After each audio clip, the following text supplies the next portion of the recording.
Welcome. I'm your host, Dustin, And I'm your host, Dean of the Dead. and he's a gray box today, but that's okay. I am today, yeah. So. And joining us today is the amazing Gia Elliot, writer, director, and producer of Take Back the Night.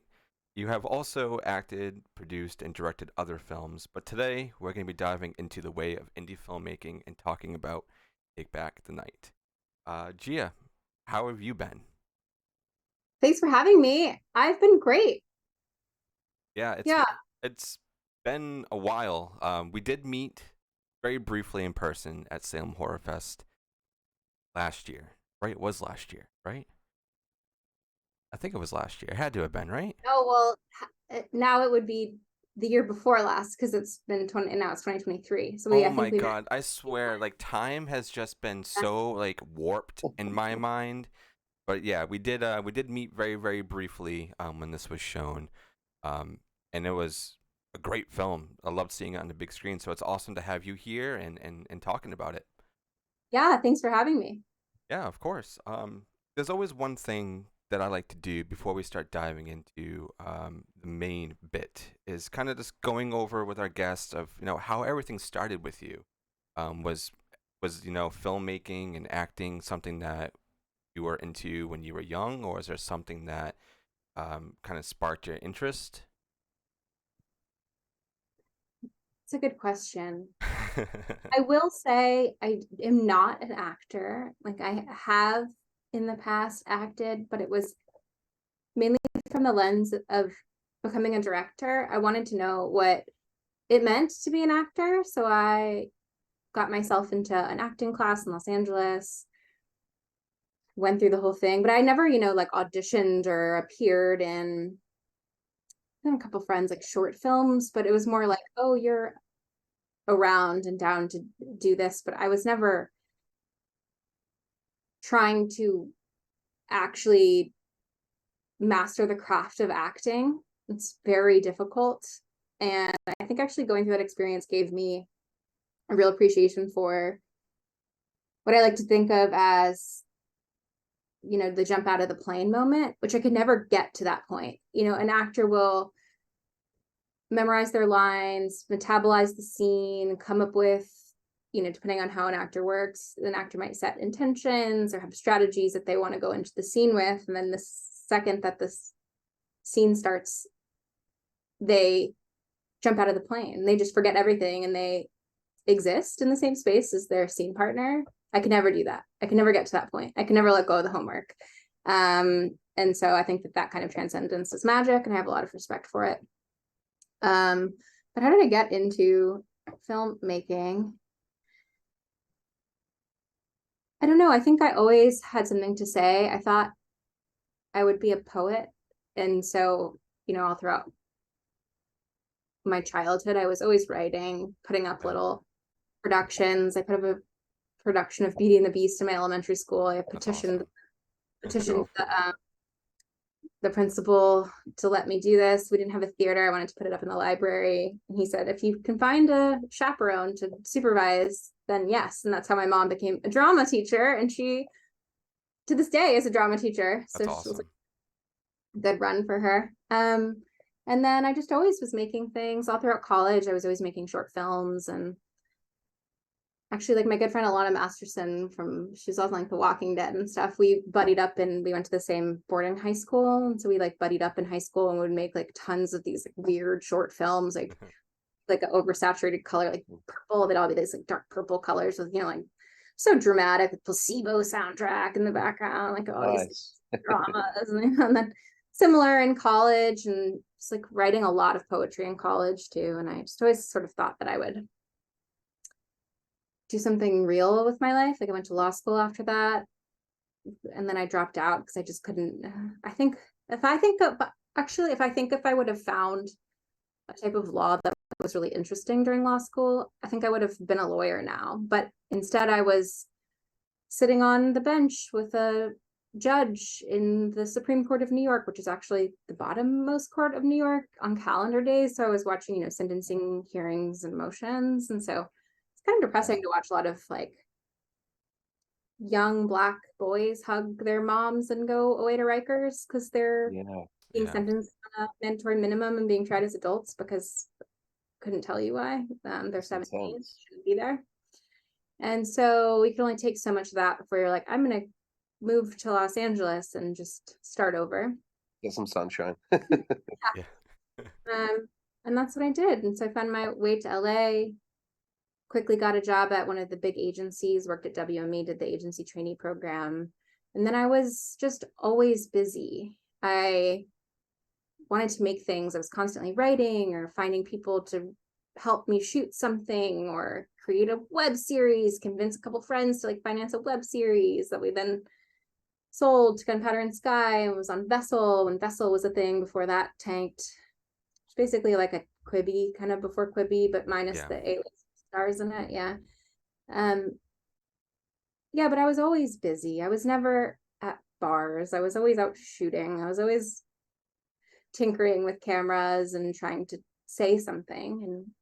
And I had met Emma through friends of friends, and she at the time was just like looking to increase the amount of female friends that she had in her life, and was sort of a little bit burnt out on LA and like the auditioning scene and just wanting to like create something. And so we had bonded, and then unrelated to the wanting to make something, we had bonded over she was studying brain trauma at the time and was really interested in sexual violence and what happens, how your brain metabolizes that. And I had just come from, as I mentioned, the sitting with the judge and working in criminal law in New York City. And I had seen a lot of sexual violence cases. And actually, like in my law class, my law professor was like, his specialty was the difference in nuance of language from state to state in sexual violence. Yeah. So I was like fascinated with how a comma could just totally fuck your case up, like the way language is presented can really impact how things play out in a court of law. And then, drilling down one notch further into that, even how language in intake, when a survivor or victim is going through the intake procedure with the police department, how the wording of the questions or even the order of the questions can really impact the way that the case then unfolds. I was fascinated with this sort of nuance, and Emma was fascinated with sort of trauma, and those two things kind of are meat and potatoes. They go together, and we were obsessed, and we were just comparing notes constantly and reading books and swapping, nonfiction reads and diving in, and the swapping of books turned into a little book club. And then our book club just became a nights and weekends, 24/7 rolling conversation. And then that kind of turned into a like, hey, I think we should turn this into a movie. Oh, yeah. And then from there it was, okay, well, we don't want to make a movie that is a documentary, and we don't want to make a drama because I have like a personal aversion to consuming any media that feels like homework. And so it just didn't feel natural for me to express myself in that way. And Emma had been previously in horror movies, and I was really kind of hell-bent on being in an environment where there were life or death stakes. And so horror just felt like a very natural fit. And then extrapolating from there to the metaphor was, I think, a very easy jump. Like, it was like, okay, well, we don't want to show actual sexual violence on screen. So how do we do this? Well, the main thing that we're interested in exploring isn't the actual violence itself, it's the interpersonal violence of everything that happens after. And so how do we really take people on that journey? And in cinema, when you see something, it's done. It's fact of the world. And I think that's why people hate exposition. I think it's why people feel so like, it feels like such a cheap shot, because it always works, You're like, I can't unknow that now, and you could have earned it. Feels annoying. So we couldn't, show any we didn't want to show sexual violence. And even if you did, then like the whole plot is kind of blown, right? Like you're like, well, exactly. I know she was assaulted. I saw it with my eyeballs. no coming back from that. So we wanted it to be grounded in the here and now. And so I thought, well, let's put her through something otherworldly where people would react in a way that people react to sexual violence and just kind of play that out. So, it's not a Marvel universe. There are no monsters in this world. And so, like, if your friend were to tell you that I was attacked by a monster, your first question would be like, oh, are you talking to someone about that? We should get you a therapist. You'd kind of play it out as a mental health crisis and not as a physical trauma. And so that's sort of how we wound up there. And we were just shooting it like nights and weekends, just with nothing, like that camera, like a, Canon 1DC from 2017, and just very cool. Running and gunning and kind of exploring and finding scenes and unlocking the story we wanted to tell through like a more exploratory method. Yeah, shot really well. Yeah, it really, really is. For how dark of a film it is, and like the themes and everything you're talking about, it is a very beautiful film. It's very beautiful. Thank you. I think a lot of that comes from. So I shot the whole thing myself. Like I DP'd the film. That's awesome. I think a lot of that comes from the fact that it was Emma and I telling the story together, and we were doing it in this exploratory but very intentional way. It was going to feel like it was a piece of media that felt authentic to Jane and her story. And I love like a very wide lens. If I had a 12, I would shoot on that.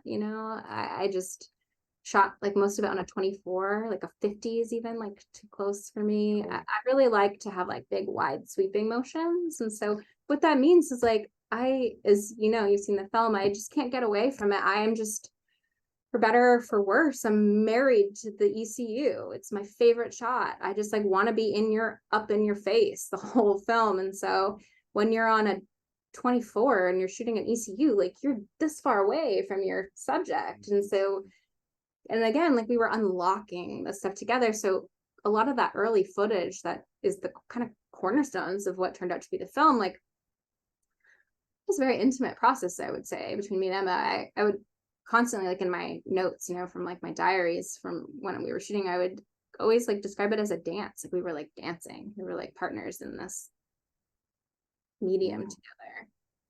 Oh, Did you edit the film yourself as well? So I was just watching like some of the scene where she's kind of getting swabbed, by the doctors, and you see like all the cuts, and I like where it keeps kind of cutting there. I love that. I thought it was really cool, like all the edits where she's kind of lying down, she's getting swabbed in the mouth, and that's the kind of thing. I was like, oh wow, it's just, as we say, it's shot really well. Did you edit the whole thing together as well? I did not. I helped in the edit, like on the first string out and things like that. I helped a lot in the first string out. Our other producer, Kwanzaa Gooden, she helped a lot in the first string out together. We had a little bit of help from Andrew Westman, who's edited a bunch of horror movies before, kind of helping us string out some of the horror sequences. But then my husband, David Elliot, he edited the film. He spent like months and months and months and months being like, yeah, it's really well paced. Yeah, it's very cool. Thanks. Yeah, he when it's your own footage, I'm like, cut it all down, just make it fast, like get me out of this scene. And so when it's kind of embarrassing to like watch this thing that I thought was good, so just cut it all. He's like, no, it actually is good, like let's add more of what you shot back in. Angela and Emma's chemistry is amazing, like just let it breathe. Put on the screen what you guys did. And I think he was the only one who was really hell-bent and convinced throughout post that what we did on set did have some sort of glimmer of magic to it that he wanted to make sure was intact after it was chopped up. Yeah, the chemistry between the sisters on this film, they're like some of my favorite scenes. There's a lot of things that happen in this film, there really is, but every time they're together, whether they're fighting or whether they're now being escapees and whatnot, it's awesome to see them kind of be grounded instead of like all over the place as they kind of are throughout the whole film. You know, you're dealing with this trauma and whatnot, and trying to convince people, and they finally, are just like, you know what? We're gonna do this together. Whatever you want to do, we're gonna do it, and I love that so much.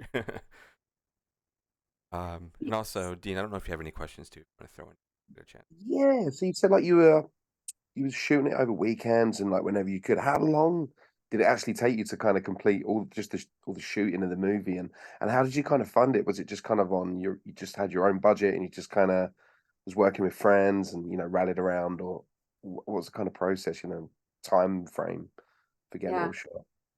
I shot it. So we wrote, shot, edited it together. Everything is like sold it, put it out in the world, start to Yeah. finish in 5.5 years. Right. Okay. So, but like the camera's mine, like the shot list is mine. There's kind of nothing stopping me from being like, oh, really need a good hard throw to POV down the train tunnel. I'm gonna go down to the subway and shoot a train tunnel insert, like. Yeah. I mean, I spent years, like 3 years probably shooting this. We started with no money, just shooting it ourselves. Angela and then started to jump on board. Had that, we were sort of exploring scenes and then cobbling together a script and then like fleshing out the script. And then that all got us to like probably 60% of the way there. And then Marcus Dunstan, who has written a lot of the Saw films, he also did like The Collector and The Collection, which Emma's Oh yeah. star of. Great He was movie. like, can I see? Because my mom was in the Take Back the Night marches in the 70s on our college campus. It'd mean a lot to me if I could help out. So he looked at it and he's like, you should get money to finish. And I was like, what does that mean? Would have never in a million years had that thought. And he was like, I know a guy. And so we talked to a film financier and he does a lot of really interesting, he's a lawyer and he does a lot of really interesting work in Las Vegas. It's won a lot of like really big cases that are definitely like high profile torts cases. Like people have been really screwed over by somebody and like gotten like physically like mauled in some way and like really made it right for the families. And so I think he's just sort of wired a certain way and the subject matter meant a lot to him. He's got a lot of daughters and he felt like he really understood what we were doing. And he was sort of like a gift of a financier. Like he just wanted to make the movie. There was no like time pressure. There was no like, get it done and need, take my money That's back or cool. anything. He was kind of just like, okay, go off and do your thing. And That's very cool. I yes, love the whole sort of punk DIY spirit that you had as well when you first started out making it. I love that. I think that's really cool. As a musician, I've always had that sort of, with making yeah. music and stuff. Oh Just my just God. do it yourself. I love it. It's a real punk spirit. It's very cool. My parents are punks. They met in New York City in the late 70s on the punk scene. My dad was in a band. He had like Liberty Spikes and was a drummer and they would play like Hell yeah. CBGBs and Dirt Club. And, my mom was like, I'll date you if I can manage your band. So they like were really in the scene. And so I grew up on punk music when I was like 13 and my sister was 10. My dad's like, perfect, you're old enough to be in a band. So I was in like Ramones cover band from ages 13 to 17. We were in That's the awesome. Lamonas and That's very cool. Hell yeah. I've got my Yeah, punk. Oh, sorry. Go on. Sorry, no, Gia. go for it. Say what were you gonna say? You got your punk what? I was gonna say I got my punk credentials along the way. I've played a gig with Mick Jones from the Clash before, and recorded a record with Youth from the band Killing Joke. I don't know if you remember Killing Joke, Amazing. which is pretty That's cool. So yeah, yeah, my punk I do. I punk really life. relate to the punk um theology of a way to go about creation. I was definitely like the ethos of my family was like, you've got a roll of duct tape and something to say, Yep. have any Yeah. excuse not to say it. So, the way that we made this movie is not fancy, and the movie is not fancy. Like it's very gritty and definitely, kind of my roll of duct tape. Yeah, but it's really very well shot. Like it's definitely it looks like it's got some real awesome production values. It's really cool. Yeah, the lighting in it too, like all the scenes, like just doing it on the streets, like you knew how to capture the lighting just Storytelling right. is there. Thanks.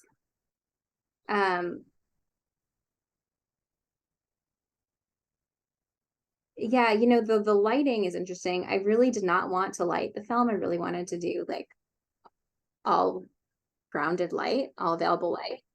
Um, and I think that, you know, eventually I use some lights, but it does add such like a texture of Los Angeles. LA is currently replacing all the sodium vapor lights, and it's really bumming me out because like nighttime used to be orange in Los Angeles, and now it's turning like white. Oh, Just not really? I the didn't know that. Wow. Okay. yeah. The more you know. Oh man. So I wanted to ask, since you know this movie it deals with a lot of heavy topics, and you're basing everything off of a monster as a metaphor, and you know, everything else is going on. But were there any other challenges for having to turn the script like into what it was, but also having like this, you know, public service announcement too, because you tied into the end, which I really loved how you put like the numbers on the end of being, you know, here's a hotlines if anybody's struggling with everything, make sure you're reaching out. So was this always a plan to kind of turn it into a public service announcement type film while also making it like a creature feature essentially? I think that it's kind of irresponsible to make any sort of art that might unearth something in someone and then leave them without resources when it's so easy to do. Yeah. And that title card that is in there is, and that was like something that's in my distribution contract. Like I was like, you cannot take that out in any Oh edit. wow. Um, because I feel so icky when I see things that I'm like, you just took us for a real ride, and then it it has a feeling of like callousness sometimes to me Yeah. when I think of you just don't care. Like what business do you have saying anything here? So yeah, that was pretty important to me.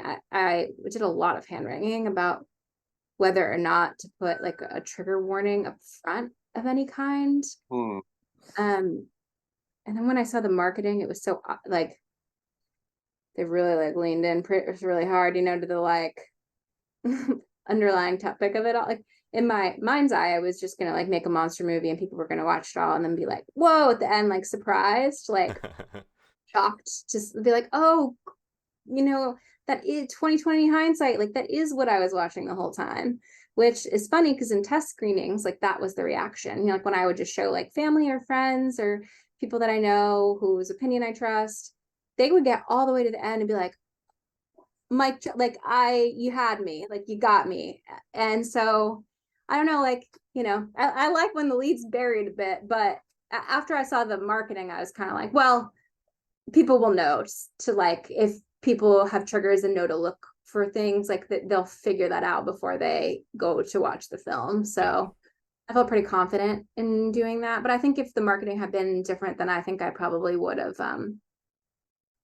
you know, done a title card up front. Yeah. Marketing's so hard. Like some of the distributors were like, oh, we're, you know, it's a creature feature first and foremost, and like that's gonna be your target audience. That's what I'm gonna market it as. And in some ways, I don't know that there's a great answer here because like the way of being like female power, like, you know, I'm not in love with that like as a narrative. It feels annoying or something. I don't know, but like I don't know how else to have done it. Yeah. I think there's no great answer. I think Arrow and Arrow's release got like the closest to doing it like really thoughtfully and really well done. Like we've got these cool Yeah, DVDs, I they're think. beautiful. They're Yeah, they're great. beautiful. Oh, upside down. Alexandra Nicole Heller. Is that Alexandra Heller? Yeah, she like created all this amazing like critics roundtable and like did all this like really thoughtful. I like told her how influenced by like the, you know, Riot Girls I was, so she made like a zine. It's just like really thoughtfully done and it's pretty cool. But yeah, I don't know, like thing I've been reflecting on the most actually recently is like the timing of when the film came out, you know, because we started shooting this before Me Too was a hashtag. And so like on one side of it, it's like it's like it's undeniably good that this is become part of our culture now, of like how we discuss sexual violence and harassment and abuse. But on the other hand, like I put out this film that I think runs a very high risk of feeling like it's exploiting a movement, when in reality it was like this little scrappy thing that it was a scab I couldn't stop picking at, you know? So I don't know, that's the thing that I've been like meditating on the most recently when I look back and reflect on the film, is I'm like, man, it's so wild. Like if it came out 2 years sooner and I was right on the Me Too wave, it would have felt like really of its time, but you also can't rush it. I don't know, like, and what is that? Like, as an artist, are you supposed to like time things to be right on the wave? Like, that's gross. Like, I don't know. So I think that's the biggest challenge of this film, was like the marketing and how long it took to make and when it came out and how drastically, you know, the social dynamics had changed. Yeah, big challenge.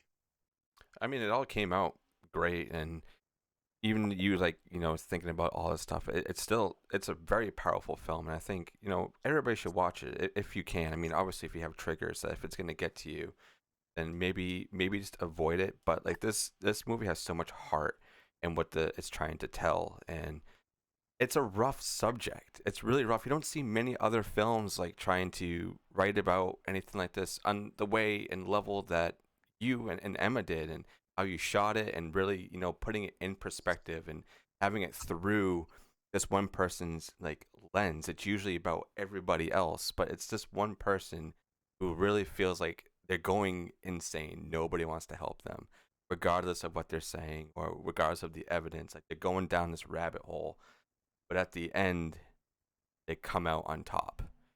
Well, as on top as they possibly could be for what happened. So, no, I love this film, and I've watched it so many times. And when it dropped on Shudder, I watched it. I just watched it again today. Watched it when it dropped again, and I'm probably going to be watching it again because this was like one of my favorite during the Salem Horror Fest year that this was playing. It was definitely one of my favorite. Oh, that just means the world. Thanks for saying that. You know, like you spend all this time making something, and then I don't know, it's sort of like beyond my wildest dream that you've like watched this movie more than once and we're like chatting about it substantively. I don't know, like all I knew is that I was going to make it, you know, beyond that, like everything else has been like, felt really like dream state. I'm like, whoa, it's crazy, you know, like that Dean can watch this in the UK. Like, that's nuts to me. It's like available around the world. That's crazy. Never be afraid to go and make something. That goes for everybody. Pick up a camera. You got a camera everywhere. Do it. Write something. You know, do it. Oh, If hell you yeah. have that passion, just do it. Do it. Although I've got a really crappy little movie on Amazon and no one wants to see that. Horror movie. we no, this is a bit of a joke. We shot something on an iPhone during. It was kind of just during. Well, it was during a pandemic. We shot it in the middle of the woods, and we're like, let's just put this on Amazon for a laugh. And we put it on there, and it's actually like loads of people have watched it. It's so bizarre, but we literally only did it for a laugh. But again, you know, you're right. I think, you know, pick up a camera and just do something and film. And yeah, I love the art of filmmaking. It's great. We're actually working on something right now, like a horror anthology featuring That's a a load good of different movie. shorts. Yeah, it's pretty cool. Got a lot of different, like, you know, you get a lot of different filmmaking talent on an anthology. It's fun. Yeah. Oh, yeah. We've got some really cool ones. We've got like Drew Marvick, who did Pool Party Massacre on there, and Ryan Kruger, who did Fried Barry. And yeah, it's pretty cool. Some cool stuff. And we actually need a Halloween short. So if you've got any cool Halloween shorts you want to chuck in there, yeah, feel free. There you go, Gia. Can't say I do have a Halloween short, but it sounds awesome. Ah, cool. Well, going back to the movie, was there a scene that was kind of too difficult to shoot compared to the rest of the film for you guys? Like emotionally or physically? I guess both. Emotionally, maybe, perhaps, I think. The interview scene was really challenging because, you know, Emma's having these like PTSD flashbacks that are being shown with the with the monster hands, but that Mm, is, I think, really weird for an actor, and the day was really tight, and just trying to like track where she was in the process of the breakdown, because it's a long scene too. mm, I think that was just like, as an actor, very technically tricky for Emma, like to juggle all those pieces.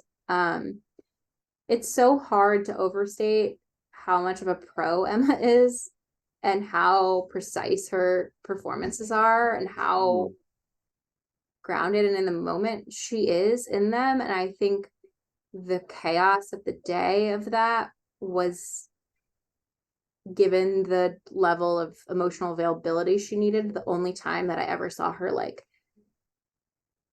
be like, Gia, like, I hold on, can you come over here? Like, I need to like just like wrap my brain around like what I'm doing, Whereas every other time she's like, got it. Mm. Say action. Like she's like, Yeah, in the zone. yeah. So I think like from, acting like like the technical part of what she was doing, I think that one was the trickiest. But obviously like the rooftop scene was like an insane day. We did that all in a day with pickups, just for during like the drowning sequence we did pickups for. Um, that was nuts. We were like shooting so fast. It's like 6 pages of action Yeah. on like an indie budget. Is like really a lot. And then like a cop there because we were like brandishing a fake weapon, and then like a whole mess. So What like, about the subway scene as well? Like when you guys do that, do you have to kind of do it late when there's no one else around? Like how does that work? yeah, it was like fully 100% not legally did that. Yes, again, the punk set the punk mentality. I love it. Yeah, I don't know. I wanted things in my movie that I just didn't have Yeah, Hey, you money got to in. get them. Get them any way you yeah, damn possibly right, can. damn straight. I would joke like we had an invisibility cloak, because like one girl with the camera aiming at another girl with the camera, I think people write you off thinking you're creating content for social media. Yeah, Did have yeah. anyone standing on the platform thinking, "Oh my god, that girl's going to jump over there"? It's like shit, quick, Her But she's kind of got performance is so good, one. I'm shocked. But no, she's actually kind of far away from the edge, and then we VFX'd the foot shot, which Oh, Wow. is okay. really That's selling a it. clever And then trick. it's like forced perspective of the camera, which makes her look like she's just a lot All right, closer. clever, clever, clever. Very 'Cause, cool. all Yeah. right, cool. I love that. The Movie magic of movie. magic just blows my mind most of the time. Yeah, the human eyes are so easy to trick. Yeah, for sure, for sure. Dean, I don't know if you have any other questions on there. I have a couple more, but I'll let you throw whatever you got, man. Yeah. So talking about the actual creature itself, who kind of thought of the creature design, and what were there any kind of inspiration? I mean, obviously, well, any kind of inspiration. So, for example, like the flies reminded me a bit of the Candyman, and the bees are kind of floating around. Was there any inspiration from anything like that at all, or where did the whole idea for the concept of the character come from? Yeah. Monster. So I wanted the monster to just be like darkness itself, like a black hole that would like eat anything that Yeah. turned, you know. Um, but if like Vanta Black had been discovered when we were shooting this, that would have been like my touchstone. It would have been like it's black hole. Um, and then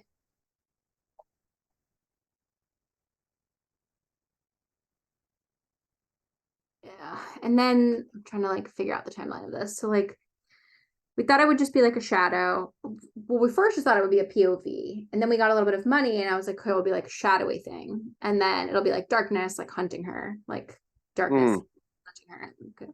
And then we had a puppet built that then was animated and like brought to life by a dancer, choreographer, Karina Kinnear. yeah. And then the footage of that was pretty cool. And the original VFX people that we had wanted to like make it, they're like very, very, very, very, very pro. But they had wanted to make it like too marvelly, almost like too photo real like creature. And I was like, Mm, that's not the vibe. Like I just don't think that like I don't go to Godzilla and be like, that's scary. I'm like, that's a VFX creature, you know. Yeah. Even like a good snake, and like I'm afraid of snakes, but even like VFX snake, I'm like, that is a VFX snake. That is not scary. Mm. So I always like on the side of like real versus cool. I was pretty firm on like we need to be cool, not scary. But the outline of the creature originally looked a little bit too much like humans still. And Mm. so like the design was like that it was darkness itself and these like hands of death were going to come in and like pull you into it and you would never be let go. But the flies came because it's like, well, we also needed something to ground it in sound design because we wanted something thematic to recur when the monster came. And like everyone and their brother was like, you need a thematic score like Jaws. And I was like, there has to be another way. Like that is not the vibe of this movie. Like this movie is like supposed to be super grounded, even though like I wanted this cool so it's like very incompatible desires. And so the idea of the flies was like, well, if it's darkness and like death itself, then it's probably like rotting. And I had this idea, the stickiness of it came from we always sort of had this idea that like its circulatory system was weirdly like in like on the outside of it, so it was like gooey. And so then I was like, well, that would like attract flies. And then that gave us like a visual cue, which Jane could respond to. Because that's like the beauty of having a grounded visual cue is like, you hear a fly and it's like, close your eyes. You're just like, this isn't happening. Like this, I'm not convinced that this is real. So like, I'm going to shut my eyes and just say like, no, you know, so like you can have that moment. Whereas like, if it's score, you can't have that. So the flies, I think, did double duty of like changed the shape of the monster, like the silhouette of the monster, and it gave it some cues, like elements that it was near. Very cool. Yeah, I guess it kind of wouldn't work if like as the monster was showing up, it was like dun, dun, dun, Someone's gonna make an edit of that now. Yeah. Kind of different movie.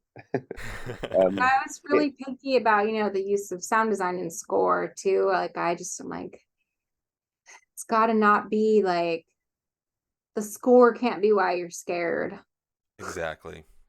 I'm like anyone could throw like super loud, dissonant like they've been doing that since like Rites of Spring, you know, like that like move. I knew that was not my move. It wasn't going to be my vibe. It would have been like a trendier movie, I think, if I would have leaned in that direction, but I just didn't have that in me. It worked really well. They kind of reminded me a little bit of the creatures out of Attack the Block. I don't know if you've seen that movie. 1,000,000,000%. I love it. They were on every mood board I ever made. So I have a couple other questions I want to ask, and one of them is, how did you get on Salem Horror Fest? Did you submit it and Kay picked you out, or what happened there? Because I am a massive fan of Kay's. Okay. We did our premiere at Popcorn. Oh, okay.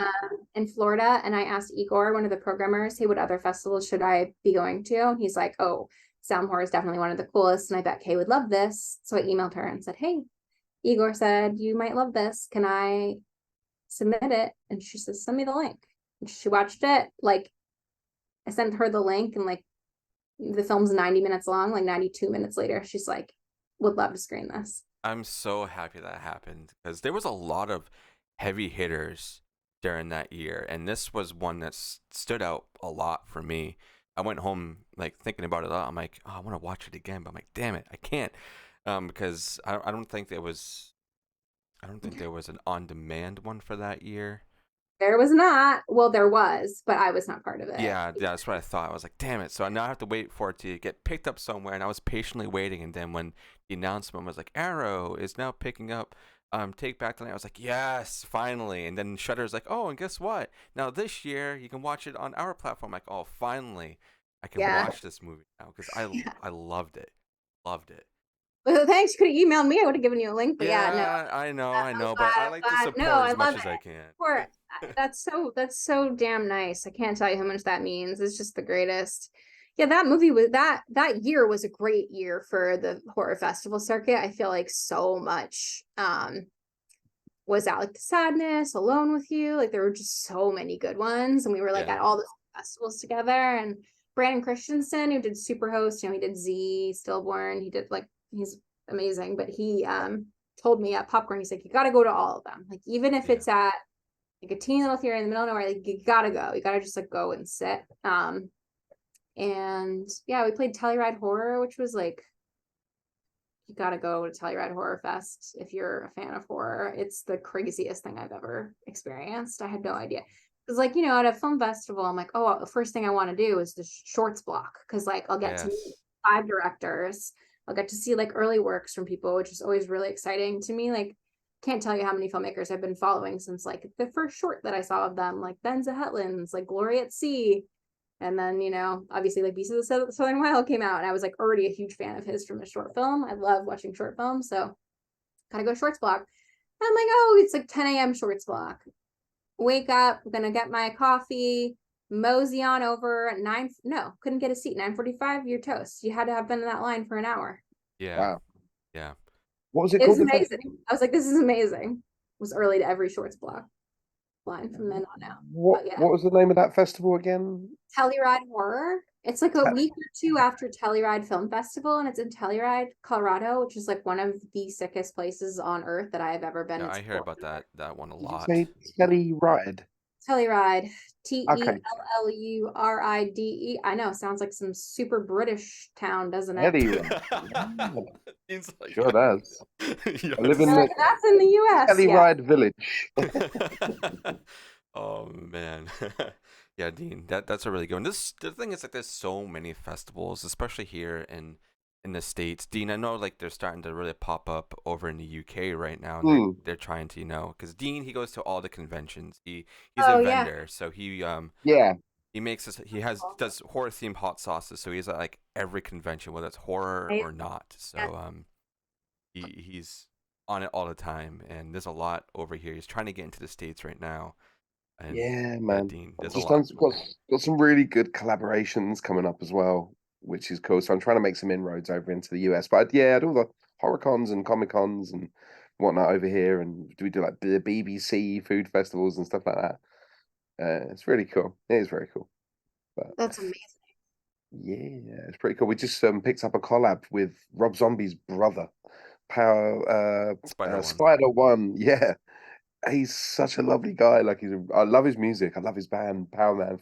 He's just such a lovely guy, and it's really cool. But yeah, we're just making some inroads in the States, and hopefully getting over to the Salem Horror Fest in April. Yep, that's the plan. Yep. You're gonna be there, dude. There is no question about it. I'm making it happen. Oh, dude, I can't afford a flight. I can swim over, man. Going back to the movie again. So you got picked up by Shudder. I love Shudder. It's such a cool streaming service. And then obviously Arrow as well. How did that go down? Like, how did you get hooked up with Shudder? Did they approach you or? Our distributor. We're distributed by Dark Sky. Okay. And then, wait, is this live? I've like blanked on they're like their MPI is the parent company, but I forget the name of like the label that's underneath them. Yeah. But yeah, Dark Sky. Yeah, it's Dark Sky. The good people at MPI, they just like, we were approached by several different distributors.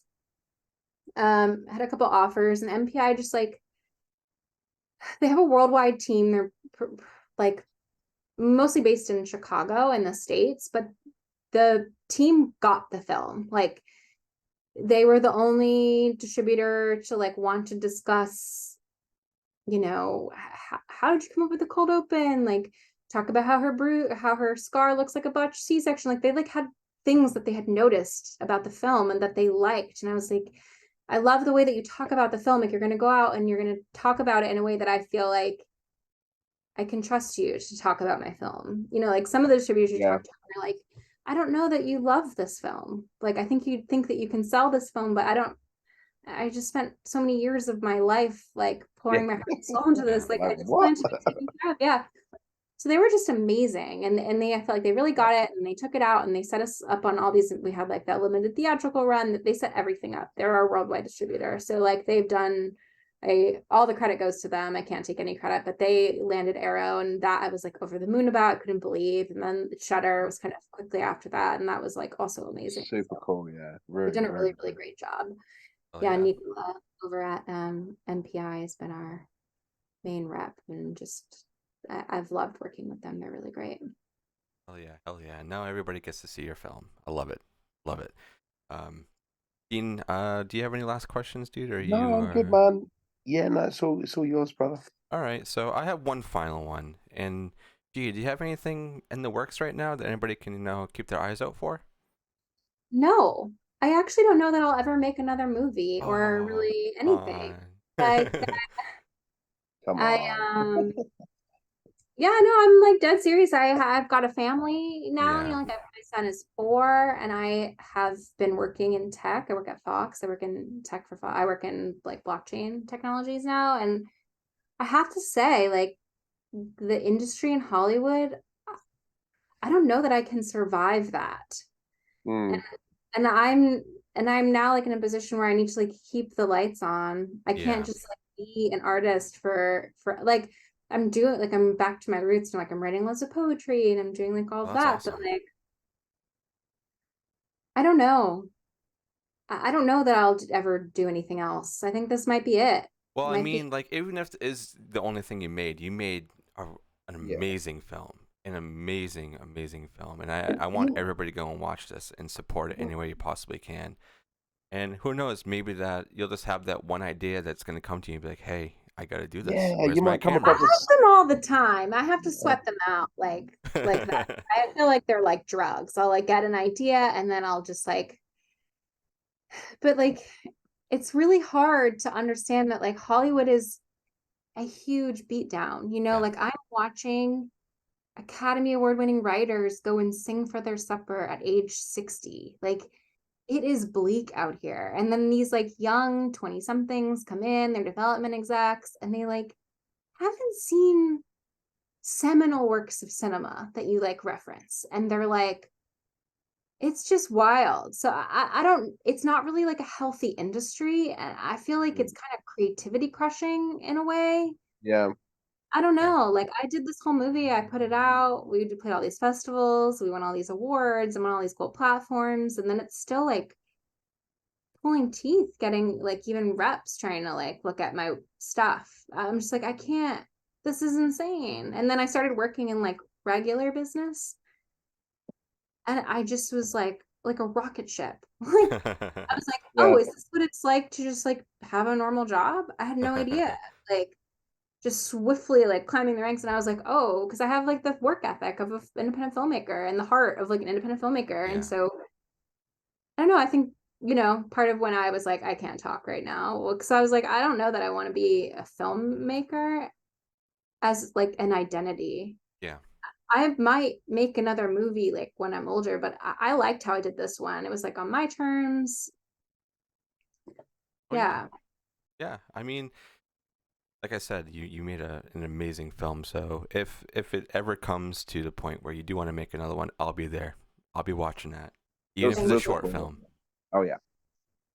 Well, thanks guys. I appreciate it. And thanks for letting me come on and talk about my Yeah, baby. I mean, you can come on and talk about whatever you want at any time. You're family and friends of the show. So this was really fun, Gia, and thank you for actually wanting to come on and talk about it and whatnot. Because like I said, it was a film that I adored during that Salem Horror Fest year, and even still now, I got Dean to watch it, and he like this is a great film. Like Yeah. it's dark.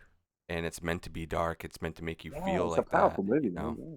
It's very powerful, and it sends in a really dark movie a very positive message at the end of saying that you can get out of this. You can get your way out. You just find some help. Find that one person, and it will all come together in the end. And that's why I really like this film, because like I said, there's not that many that do what you did in this. And it's inspirational the way you shot it, and it's like a passion project for you as well. That's really inspirational because for me, I'm making some low budget stuff at the minute, and it's complete as we're talking about the DIY ethic and stuff like that. So I love the way that you did it, and that like it was just a passion project, and it was just you know all on your terms. So that stuff that's really inspirational as well to see that, and just how well it turned out for you as well. How awesome it looked, the finished product. Oh yeah. Thanks.